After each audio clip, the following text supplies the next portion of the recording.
నిన్న నిన్న లెటర్ నిన్న ప్రోటోకాల్ విషయం కదా. అదే మనిషి అప్పుడు కూడా అది ఎమ్మెల్యే గారికి తెలుసు, అతను డిస్టర్బెన్స్ చేస్తూ ఉన్న సంగతి ఎమ్మెల్యే గారికి తెలుసు. అది అది అది మా మా మా బాధంతా ఈరోజు ప్రెస్ మీట్ లో మాట్లాడటానికి కారణం కూడా అదే. ఎలక్షన్ అప్పుడు చంద్రశేఖర్ సార్కు మేము పనిచేయటానికి ఆయన రిక్వెస్ట్ మేరకు మేము వెళ్తే అదే ప్రోటోకాల్ చదివిన మనిషి నీకేం ప్రోటోకాల్ ఉందని నువ్వు జగనన్న ప్రచారం చేస్తున్నావు అన్నాడు.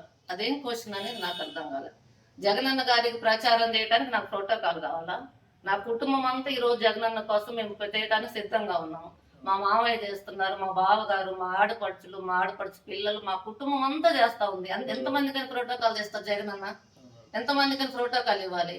మనం జగనన్న కోసం పార్టీ కష్టపడి నైట్ 11 వరకు మహిళలు తిరుగుతుంటే మన పార్టీ మనుషులే మీకు ప్రోటోకాల్ లేదని అడిగి చాలా ఇబ్బంది గురి చేశారు. నేను అదే విషయం అప్పుడు చంద్రశేఖర్ సార్ చెప్పడం జరిగింది.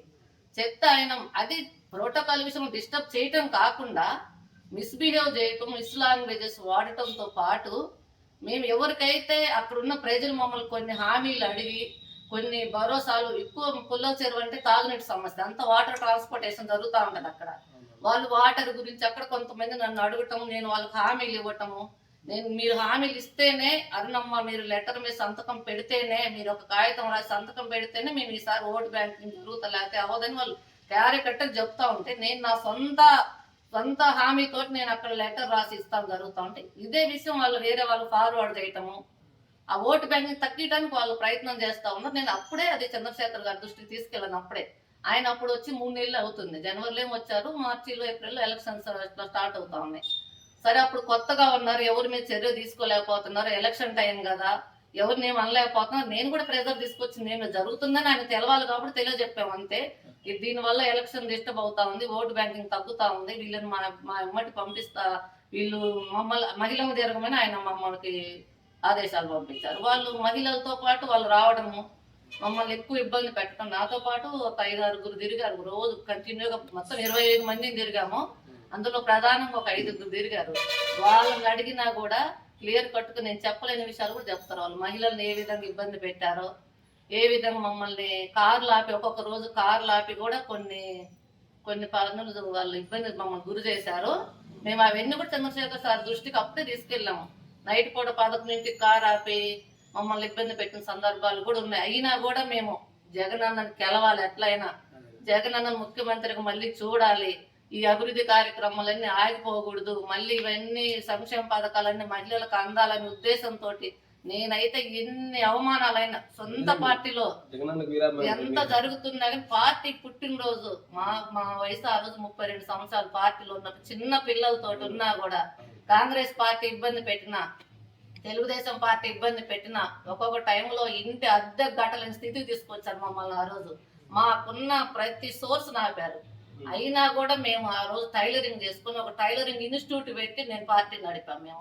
నేను కానీ మా వారు కానీ ఎక్కడ తగ్గలేదు. చిన్న పిల్లలని చాలా మంది, మీకు ఇంత చిన్న వయసులో ఇంత ప్రిస్టేజ్గా ఇంత గొడవలు పడుతున్నారు, ఇంత వాళ్ళతో ఢీ కొడుతున్నారు, సోనియా గాంధీ ఎక్కడ, మీరెక్కడంటే జగనన్న గారి స్ఫూర్తితో ఆ రోజు మేము మాకు ఇచ్చిన ఆ కన్వీనర్ బాధ్యతతో, మా వారు ఆ రోజు కన్వీనర్గా ఉంటే ఆ కన్వీనర్ బాధ్యత నెరవేర్చుకుంటూ ఆ రోజు అన్ని కష్టాలు పడ్డాం. ఈ రోజు ఇప్పుడు పడకపోతే ఉంది, పాపకు మ్యారేజ్ అయింది, బాబు చదువు అయిపోయింది, వెళ్ళి సెటిల్ అయిపోయినాం. ఇప్పుడు ఈ టైంలో మేము జగనన్న కండ కాకపోతే ఇంకెప్పుడు ఉంటామని ఈ అవమానాలన్నీ పక్కన పెట్టేసుకుంటూ మేము ఫుల్ తిన్నాం. పోలీసు వాళ్ళు కేసులు పెట్టారు, నా మీద 10 కేసులు రాసినామని చెప్పింది ఆర్ఐ గారు ఉంటారు కదా ఎంఆర్ఓ ఆఫీస్లో, ఆమె అయితే రోజు ఒక కేసు పెట్టింది. ఎన్ని కేసులు 6 ఒకటే కదా లేదంటే నేను ఒక్కొక్క రోజు అయితే మీరు చెప్తే నమ్మరు, ఒకటే చీర 2 కట్టుకొని నాతో పాటు వచ్చిన మహిళలు వాళ్ళని కన్ఫ్యూజ్ చేసి మేము ప్రచారం చేసాము. టైం అయిపోతుంది అన్నా కూడా, అంటే అక్కడున్న మనుషులు మమ్మల్ని వదిలేవాళ్ళు కాదు. వాళ్ళు ఏం కేసులు రాశారు, అయినప్పుడు మేము జగనన్న కోసం అంత ఫైట్ చేసి తిరిగాము. ఎందుకంటే జగనన్న మళ్ళీ ముఖ్యమంత్రి చూడాలన్న అట్లా కాబట్టి ఇంత దూరం పోయినా పుల్లల చెరువు మండలంలో ఎన్ని కుయత్తులు చేసినా కూడా నేను మళ్ళీ మెజార్టీ తీసుకురావడానికి నా వంతు కృషిగా, మా వారితో పాటు నా వంతు కృషిగా నేను ఫుల్గా నేను పనిచేసా పార్టీకి.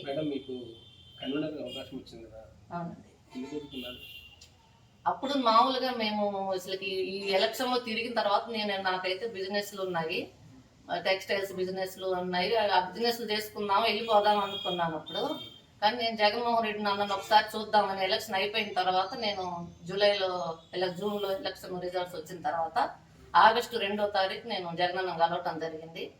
అన్న ఇట్లా మన సొంత పార్టీ నేతలు మనల్ని ఇట్లా ఇబ్బంది పెడతా ఉన్నారు, మహిళలు అప్పుడు తిరిగేటప్పుడు ఇట్లా మన పార్టీలు మనకి ఇట్లా ఇబ్బంది పెడతా ఉంటే మనం నెక్స్ట్ ఎలక్షన్స్ అని ఎలా చేస్తున్నా ఆయన కొన్ని చూసాను, నాకు జరిగిన అవమానాలు కొంచెం ఆయన చెప్పి మిమ్మల్ని చూద్దామని వచ్చిన అన్న ఉద్దేశంతో ఆయనకు నేను మాట్లాడటం జరిగింది. అప్పుడు ఆయన ఇవన్నీ విని, నేను చూసిన ఆల్బమ్ కానీ అవన్నీ ఆయన చూసి నాతో మాట్లాడి ఒక 10 నిమిషాలు మాట్లాడి వైవి సుబ్బారెడ్డి బాబాయ్ని పిలిచి అభినమ్మకు మంచి పొజిషన్ ఇవ్వండి, ఆమె పార్టీలు యాక్టివ్గా పనిచేస్తారు, వాళ్ళు ప్రోటోకాల్ ఇదంటున్నారు, అది మంచి ప్రోటోకాల్తో ఆమెకు మీరు గౌరవంగా పంపించాలి, మనము మన దగ్గరకు వచ్చి మన విషయం తెలుస్తుందని వైవి సుబ్బారెడ్డి బాబాయ్ గారు చెప్పడం జరిగింది. వైవి సుబ్బారెడ్డి బాబాయ్ పిలిచి నీకేం పొజిషన్ కావాలమ్మా, ఏం తీసుకో, మంచి స్టేట్లో పదవి తీసుకో, మంచి యాక్టివ్గా పనిచేస్తావని అడిగారు. అంటే నేను సార్ నాకు కష్టాలలో ఇప్పుడు పుల్లల చెరువు మండలం వెనకబడిన ప్రాంతము, బాబాయ్ నీకు తెలుసు సుబ్బారెడ్డి బాబాయ్ వైవి సుబ్బారెడ్డి అదే సార్. ఆ రోజు వైవి సుబ్బారెడ్డి బాబాయ్ గారికి జగనన్న అప్ప చెప్పడం జరిగింది కాబట్టి మళ్ళీ కన్నా కూడా చాలా ఆప్తలు. అయితే అది ఆయన సొంత విషయంతో ఆయనగా పార్టీ మారిన విషయం మనకు తెలిసిందే. మమ్మల్ని నమ్ముకొని చాలా మంది ప్రజలు ఉన్నారు, వాళ్ళ ఇష్టానికి అనుకూలంగా మేము వెళ్ళాలి. మాకు వచ్చేసరికి జగనన్న అంటే ప్రాణం. పార్టీ ఏ రోజైతే పార్టీ జగనన్న అక్కడ వదిలాడో మేము కూడా అదే టైంలో కాంగ్రెస్ కండ వదిలేసి మేము జగనన్న కండ కప్పుకోవటం జరిగింది. అప్పుడు మా వయసు చిన్న వయసు అయినా కూడా మేము అన్ని కష్టాల్లో ఎదుర్కొని పార్టీలు అప్పుడు ఉన్నాం. ఇప్పుడు మేము ఒక బాధ్యతమైన పదవిలో మా వారు మార్కెట్ యార్డ్ చైర్మన్గా, కన్వీనర్గా ఇన్ని పదవుల్లో చేసి ఒక రాష్ట్ర సమితి అధ్యక్షుడుగా కూడా మా వారికి ఇవ్వటం జరిగింది పొజిషన్. ఇన్ని పొజిషన్లో ఉండి జనాలకు అందుబాటులో ఉన్నప్పుడు మన పార్టీ మార్గం అనేది అసలు ఆలోచన కూడా లేదు మాకు అసలు. టీడీపీ నుండి వచ్చిన వాళ్ళు చాలా మంది ఉన్నారు వైఎస్ఆర్సీపీకి, వాళ్ళకే ఎక్కువ ప్రాధాన్యత ఇస్తున్నారని వినికింది. అవునండి, అది ఇప్పుడు నేను కూడా వింటున్నాను. కొన్నిసార్లు అలా ఇవ్వాల్సి వచ్చిన పరిస్థితి వచ్చింది చంద్రశేఖర్ గారికి. టీడీపీ నుంచి వచ్చిన వాళ్ళకైనా కొన్ని మంచి కీలకమైన పదవులు ఇవ్వటం జరిగింది. అది ఆయనకు కూడా తెలుసు, జనాలకు తెలుసు, మనం చెప్పేది మండల గ్రామ కమిటీలు వేశారు కదా, పనిచేసే వారికి ఇవ్వట్లేదని కొన్ని ఊర్లలో జరిగిందండి. ఇప్పుడు రాచకొండ పంచాయతీ కోళ్ళలో ఉండిపోయింది. ఇట్లనే కొంచెం డిస్టర్బెన్స్, మాకు రావాలి అన్న కారణంతో హ్యాబిటేషన్స్ ఉన్నాయి ఎక్కువ. 3-4 మండల గ్రామాలు కలిసి ఒక పంచాయతీ ఉన్నప్పుడు ఆ పంచాయతీలోనే ఈ ఊరికి ప్రాధాన్యత, ఆ ఊరిని ప్రాధాన్యత, అట్లాంటి క్రమంలో కొన్ని ఆగినాయి. ఇప్పుడు పుల్లల చెరువు ఆగిపోయింది, ఐటీవరం కూడా హ్యాబిటేషన్స్ కదా, అవి ఆగిపోయింది. నాయుడుపాలెంలో కూడా ముఖ్యంగా ఒకే వర్గానికి ఇచ్చినారు. పాత పూర్తిగా పనిచేసిన వాళ్ళని పక్కన పెట్టించాలని అది కూడా కొంచెం మా దృష్టికి వచ్చింది. మెల్లగా దృష్టికి తీసుకెళ్ళాము, ఆయన కూర్చోబెట్టి మళ్ళీ ఏమైనా రెక్టిఫై చేస్తారేమో. ప్రజెంట్ అయితే ఆ 3 హోల్డ్లో పెట్టారు. కొన్ని కూడా నిన్న జరిగిన విషయంలో కొన్ని ఆపించినారు అనేది మాకు తెలిసింది. అది పూర్తిగా దాని గురించి తెలుసుకోవాల్సింది. మేడం, ఇంకో విషయం, ఇంట కలిసి రచ్చగలవని అంటారు కదా, ఎమ్మెల్యే గారు కూటమి ప్రభుత్వం మీద, టీడీపీ ప్రభుత్వం మీద, చంద్రబాబు గారి మీద బాగా విజృంభిస్తున్నారు. అయితే ఈ పార్టీ లోపల జరుగుతున్న ఇటువంటి విషయాల మీద ఎందుకు ఆయన బాగా మనసు పెట్టలేకపోతున్నారు? అదే అండి, వాళ్ళని ఆయన కూర్చోబెట్టి వాళ్ళని అందరినీ సముదాయించడంలో మాత్రము సారు నాకైతే ఇబ్బందికరమైన పరిస్థితి ఎదుర్కొంటున్నారు.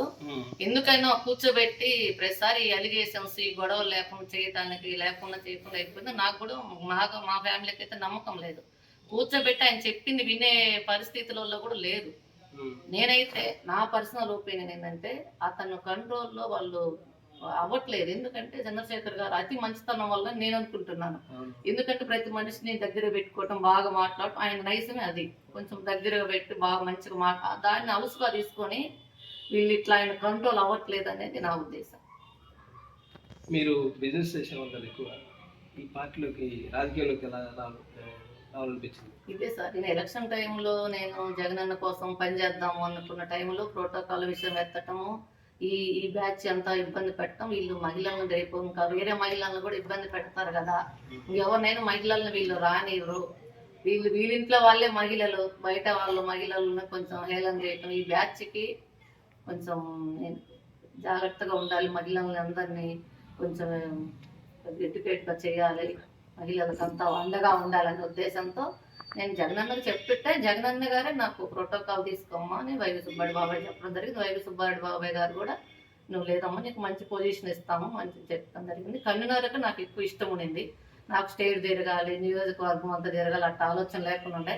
ఈ కష్టకాలంలో ముఖ్యంగా వెనకబడిన పుల్లల చెరువు ప్రాంతంలో ఎక్కువ జనాలకు నేను తిరిగి నేను ఏ కాన్స్టిట్యున్సీలో ఈ మండలంలో నేను ఎప్పుడైతే తిరిగి అక్కడ ఉన్న ప్రజల సమస్యలు తెలుసుకున్నాను. కొంచెం వరకైనా మనకి ఎమ్మెల్యే గారు ఉన్నారు కాబట్టి కొంచెమైనా మనం వాళ్ళకి హెల్ప్ చేయాలనే ఉద్దేశంతో నేను కన్వీనర్ పొజిషన్ అడిగాను.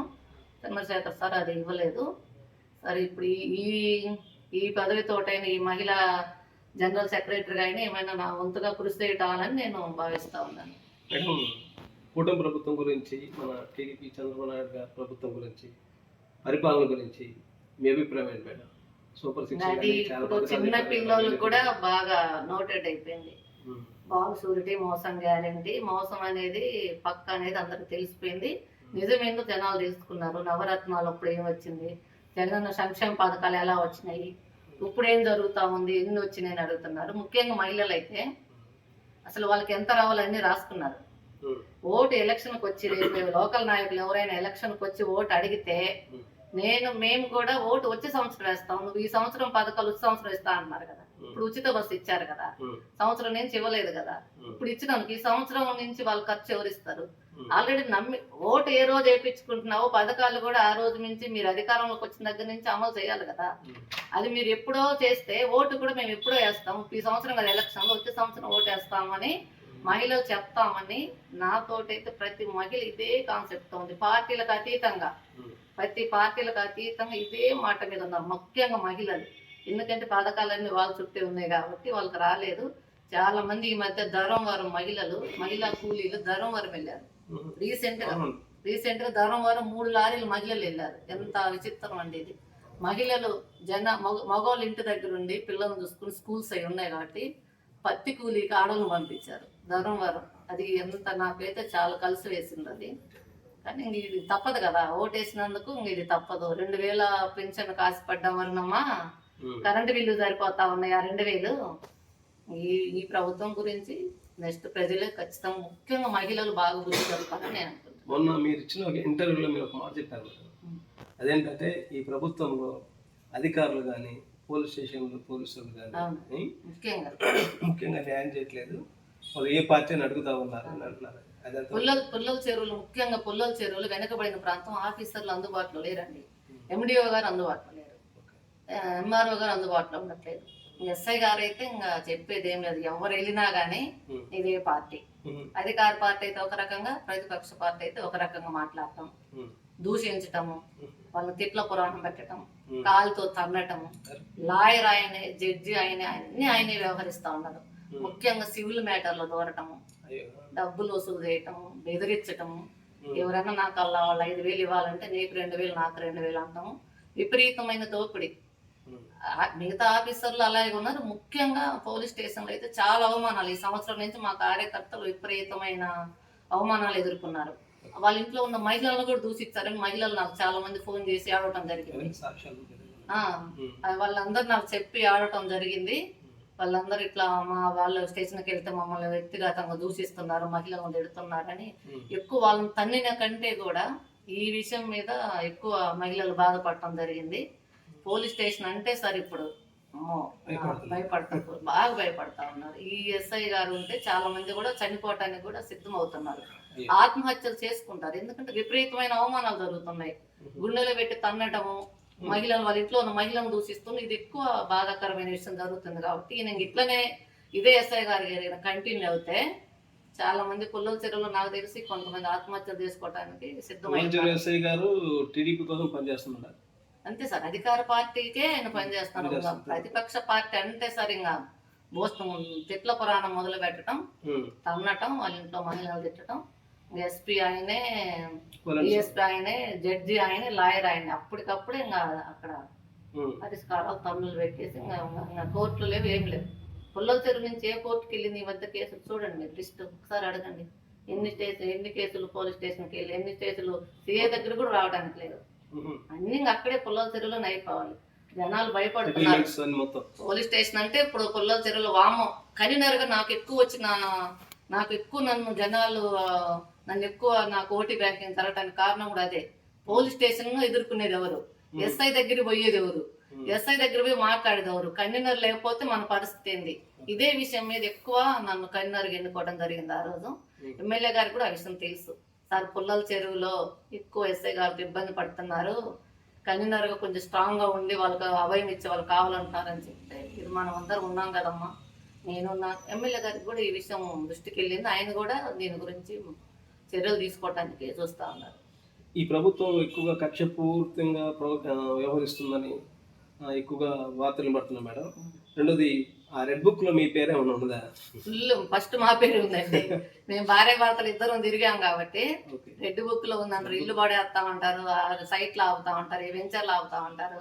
మా పొలంలో మేము వాటరు, అది రెయిన్ వాటర్ పడతా ఉంటే మేము కట్టేసుకుంటుంటే దాని గురించి ఇద్దరు వచ్చినారు. ఏం పని లేదా ఆర్డీ వాళ్ళకి, ఈ కట్ట కోసం వచ్చినారు. కలెక్టర్ దగ్గర నుంచి ఒక మనిషి వచ్చినారు. అసలు ఏదో పట్టుకొని వస్తున్నారు, కొలువు నువ్వు అసలు అని చెప్పా. కొలువు అంటే నా పొలంలో ఇంకా 2 అడుగులు అవతలుకుంది. గవర్నమెంట్ పొలం దాటి మా పొలంలో ఇంకా 2 అడుగులు అవతల పొలంలో వేసుకున్నాం మేము కట్ట. ఆయన చూసుకొని ఆ కంప్లైంట్ ఇచ్చిన బూతులు తిట్టి, వాళ్ళ టైం అంతా వేస్ట్ చేసినారని బూతులు తిట్టిపోయారు అక్కడికి.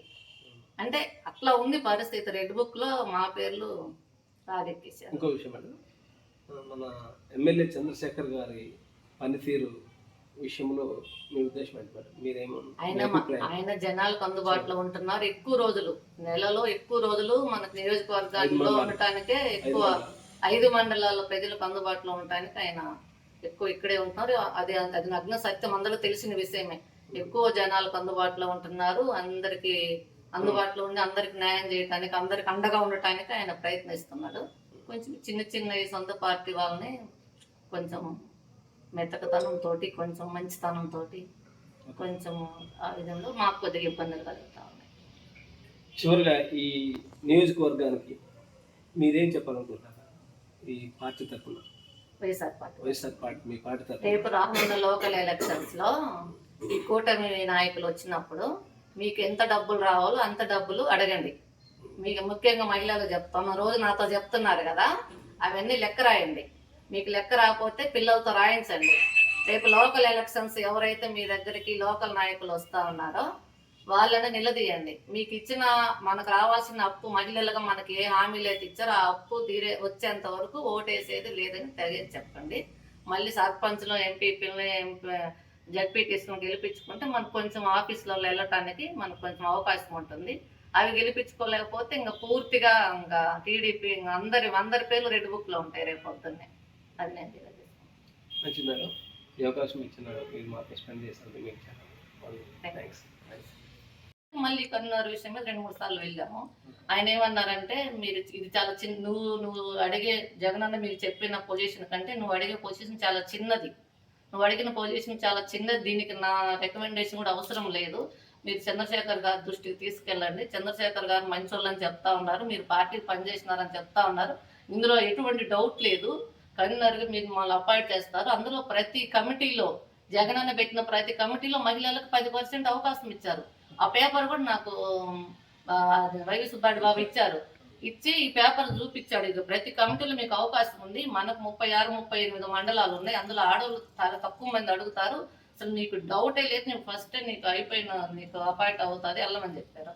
అదే విషయం నేను చంద్రశేఖర్ సార్ దృష్టికి తీసుకెళ్తే ఆయన ఏమన్నారంటే, నేను ఒక విధానాన్ని ఫాలో అవ్వాలనుకుంటున్నాను, నేను కొత్తగా వచ్చాను, అందరూ నేనే గొప్ప, నా నుంచి ఓట్లు వస్తున్నాయి, నేను గొప్ప అంటున్నారు, సరే నాకు తెలిసినప్పటికీ నేను కొన్ని నిరూపణ చేసుకోవాలనుకుంటున్నాను, నేను ఎలక్షన్ పెడతాను కన్వీనర్లకి, అన్ని మండలాలలో పెడతా కాబట్టి అరుణ మేడం మీ మండలంలో కూడా నేను పెడతాను, అందులో మీ పేరు వస్తే నేను అపాయింట్ చేస్తాను, లేకపోతే లేదన్నప్పుడు నాకు చాలా హ్యాపీ అనిపించింది.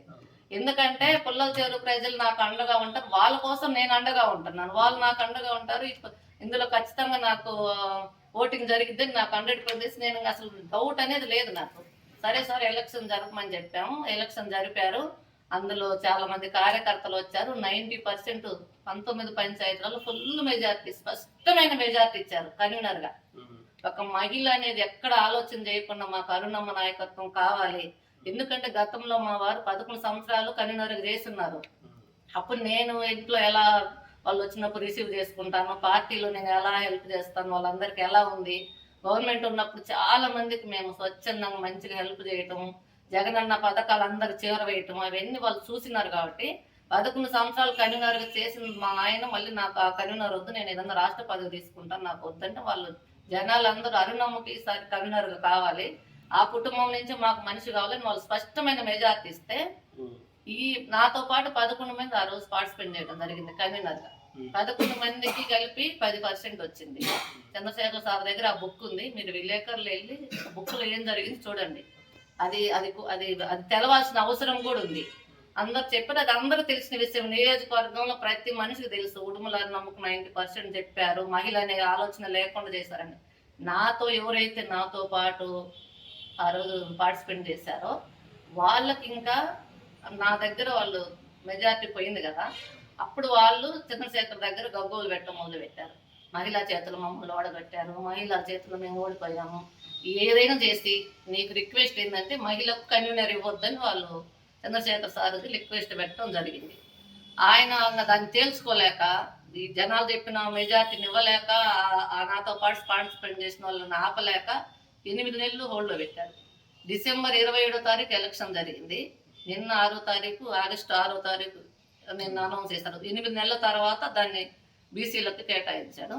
బీసీలకు కేటాయించే ముందు 1 నెల ముందు నన్ను పిలిచి, ఇట్లా నేను కొన్ని కారణాల వల్ల నేను మహిళలకు ఇవ్వలేకపోతున్నా అంటే, మహిళలు అంటే ఎందుకు సార్ అంత చిన్న చూపు, మీరు ఒక ప్రతినిధులుగా ఉండి కూడా మీరు మహిళల గురించి ఆల్రెడీ జగనన్న 10% అవకాశం ఇచ్చారు, మన పార్లమెంట్ పరిధిలో ఎక్కడ ఇచ్చారు మహిళలకి, అసలు ఎక్కడ పూర్తి చేస్తారు ఈ కన్వీనర్ అని నేను సార్ని అడిగితే, ఎన్ని కాదమ్మా మీకు మంచి స్టేట్ పదవి ఇస్తాను, నీకు ఎక్కడైతే పుల్లల చెరువులో ప్రోటోకాల్ లేదంటున్నారో అదే ప్రోటోకాల్ నీకు నియోజకవర్గం అంతా ఉండేలాగా ఉంటుంది, స్టేట్ పదవి తీసుకుంటే మీ గౌరవం ఇంకా బాగా నేను ఒక మంచి కోర్టు చెప్తున్నాను, మంచి పదవి ఇది, నువ్వు కాదు అని చెప్పేసి ఆయన నన్ను కన్విన్స్ చేసేసి బీసీలకు ఇద్దాము, కొంచెం మీరు కూడా కోఆపరేట్ చేయండి, పుల్లల చెరువు పార్టీ ఆవిర్భావం నుంచి మీరే ఉన్నారు, 11 సంవత్సరాలు మీ వారు ఉన్నారు శ్రీనివాసరెడ్డి,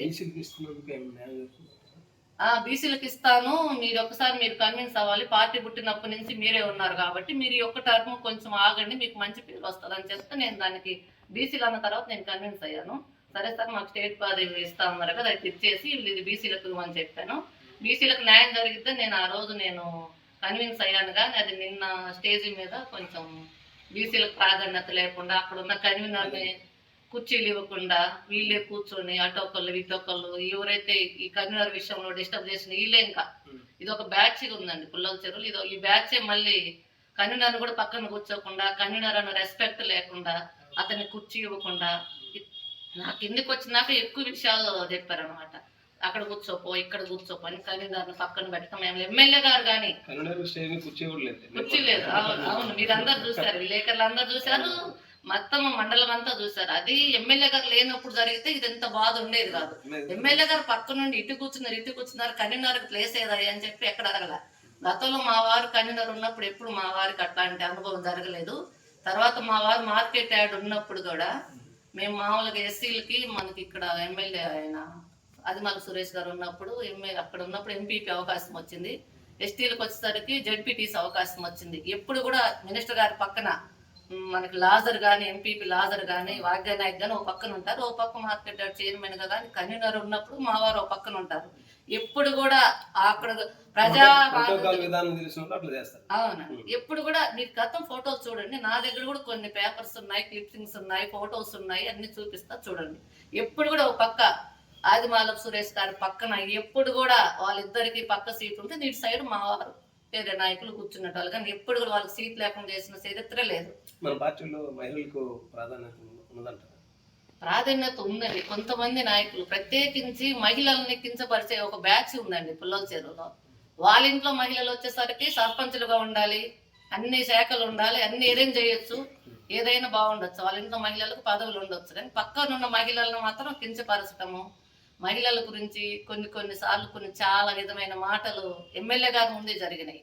ఎమ్మెల్యే గారికి ఆ రోజు మా వారు ఒకసారి చెప్పారు, ఈ రోజు నా కుటుంబంలో మహిళలు అంటున్నారు, రేపు పొద్దున్నే నీ కుటుంబంలో మహిళలు అంటారు సార్, నీ కుటుంబం, ఎందుకంటే ఆయనకు తెలవాలి ఆ బాధ అని చెప్పి మా వారు విజయవాడ వెళ్ళినప్పుడు ఆయన స్పష్టంగా, మా వారు ఆ రోజు లేరు, వాళ్ళు నన్ను దూషించి కొన్ని విషయాలు జరిగినప్పుడు మానపల్లి అనే ఊరికి అక్కడున్న చర్చి వాళ్ళు నన్ను ఇన్వైట్ చేశారు. సీనన్న లేడు కాబట్టి మీరు రమ్మని, నాకేం ప్రోటోకాల్ లేదయ్యా, నేను బిజినెస్ చేసుకుంటున్నాను, నాకు ఇబ్బందిగా ఉంటుందంటే, లేదమ్మా నీకు ప్రోటోకాల్ ఏంటంటే మా చర్చిలో మేము గౌరవంగా నిన్ను పిలుస్తున్నాం, నీకు ప్రోటోకాల్ ఎందుకంటే, లేదన్నా ప్రోటోకాల్ విషయం తెస్తారు, నేను రానంటే వాళ్ళు కాదు అని చర్చి వాళ్ళందరూ ఎస్సీలు నా కుటుంబ సభ్యుల్లాగా వాళ్ళు నా దగ్గర ఉండారు. లేదమ్మా సీనన్న లేడు కాబట్టి ఆ లోటుని మీరు పూర్తి చేయాలని చెప్పి పంపితే నేను ఎమ్మెల్యే గారితో నేను కూడా వెళ్ళటం జరిగింది వాళ్ళ పిలుపు మేరకి. అక్కడికి వెళ్ళే క్రమంలో ప్రోటోకాల్ విషయంలో కానీ రకరకాల మాటలు నా కారులో నేను వెళ్తున్నాను. ఆ రోజే వాళ్ళ ఎమ్మెల్యే గారితో దూషణ పర్వం అన్ని మొదలు పెట్టారని మా వారికి తర్వాత తెలిసి ఎమ్మెల్యే గారిని నిలదీయటం జరిగింది. ఈ రోజు నా ఇంటి మహిళను అంటున్నారు, రేపు మీ ఇంటి మహిళను అనరా, నువ్వు ఎందుకు ఇట్లా ప్రోత్సహిస్తున్నావు, నువ్వు ఎందుకు వాళ్ళతో కంట్రోల్ కాలేకపోతున్నావు, నువ్వు ఎందుకు మాకు ఓపెన్ చెప్తే మేము కూడా అసలు ఏంటనేది మేము మీకు చేత అయితే ఒకటి ఏదైనా హెల్ప్ చేద్దాం, లేదంటే మేమైనా ఇంట్లో ఉంటాము, ఏదో ఎలక్షన్ టైంలో మా పని మేము చేస్తామని అప్పుడే. ఈ ప్రోటోకాల్ విషయంలో కానీ మహిళా విధానంలో కానీ పార్టీ లోపల జరుగుతున్న ఈ కన్వీనర్ విషయంలో కానీ బీసీల విషయంలో కానీ వీటన్నిటి విషయంలో ఎమ్మెల్యే గారు ఏమన్నా మళ్ళీ వాళ్ళందరూ కూర్చి ఏమన్నా రెక్టిఫై చేస్తాడని మీకు ఏమన్నా అనిపిస్తుంది? అప్పుడు అట్లా అనిపించిందండి. అప్పుడు చాలా మంచి మనిషి ఎమ్మెల్యే గారు అంటే, చాలా మంచి మనిషి. ఆయన పిలిచిన విధానం, ఆయన జనాలు రిసీవ్ చేసుకునే విధానంలో మాకైతే అప్పుడు అట్లా అనిపించింది, మహిళలకి న్యాయం జరుగుతుంది. అప్పుడు గతంలో ఆదిమాల సురేష్ గారు ఉన్నప్పుడు నాకు చాలా సార్లు మంచి మంచి ప్రోటోకాల్ అవకాశాలు వచ్చినాయి. త్రిపురావతి టెంపుల్ చైర్మన్ 3 సార్లు లెటర్ ఇచ్చారు ఆదిమాల సురేష్ గారు. అమ్మ మీరు పార్టీలో రావాలి, మీ అవసరం పార్టీకి ఉందని 3 సార్లు లెటర్ పంపించారు. అది మజీద్ గారు, దోర్నాలు మజీద్ గారు కానీ, ఎండూరు వారిపాలెం పిచ్చయ్య గారు కానీ, తర్వాత పెద్దారెడ్డి కన్వీనర్ పాలరెడ్డి కృష్ణారెడ్డి గారిని అడగడం చెప్తారు. ఎన్నిసార్లు నాకు ఆ రిక్వెస్ట్ పంపించారో. యువరాంధ్ర టెంపుల్ చైర్మన్ తీసుకొని నన్ను ఎన్నిసార్లు అడిగారు. కానీ ఆ రోజు మా పాపకు మ్యారేజ్ ఉంది, నేను కొంచెం బిజినెస్ లో ఉంది, కొంచెం నేను అప్పుడు వద్దు సార్, కష్టంలో వస్తున్నామండి. ఈ రోజు ప్రతిపక్షంలో మేము ప్రతిపక్షంలో పొజిషన్ అడిగి నేను పార్టీ సేవ చేస్తున్నాను. నేను అధికారంలో ఉన్నప్పుడు వదులుకున్న ఆ ప్రోటోకాల్ని నేను అది కూడా నాకు ఎలక్షన్లలో వాళ్ళు అభ్యంతరం చెప్తున్నారో నేను ప్రోటోకాల్ అడిగా ఈ రోజు తీసుకున్నా.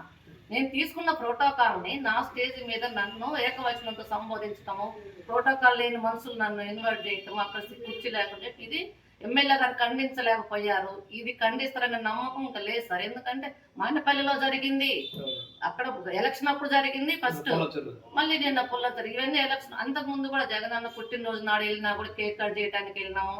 జగనన్న పుట్టినరోజు సందర్భంగా చీరలు పంచమంటే మాకు అవకాశం ఇవ్వకుండా వాళ్ళే పంచుకోవటం, మహిళలను పిలవమని చెప్పటము, మహిళలు నేను చాలా మందిని పిలిచాను చీరలు పెడదామని, వాళ్ళు మగవాళ్ళకి ఇచ్చి పంపించిన అవన్నీ వీడియోలు ఆడియోలు అన్నీ ఉన్నాయి. అవన్నీ కూడా ఎమ్మెల్యే గారికి తెలుసు. ఆయన ఖండిస్తారనే నమ్మకం అయితే మాకు లేదు సార్. ఈ విషయంలో ఎమ్మెల్యే గారు ఖండించడం కానీ లేకపోతే సర్దుబాటు చేయకపోతే మీరేమన్నా అధిష్టానం దగ్గరికి ఏమైనా దృష్టికి తీసుకెళ్లే అవకాశాలు ఉన్నాయంటారా? అదే ఆలోచిస్తున్నాం. కార్యకర్తలు అందరూ అయితే అధిష్టానం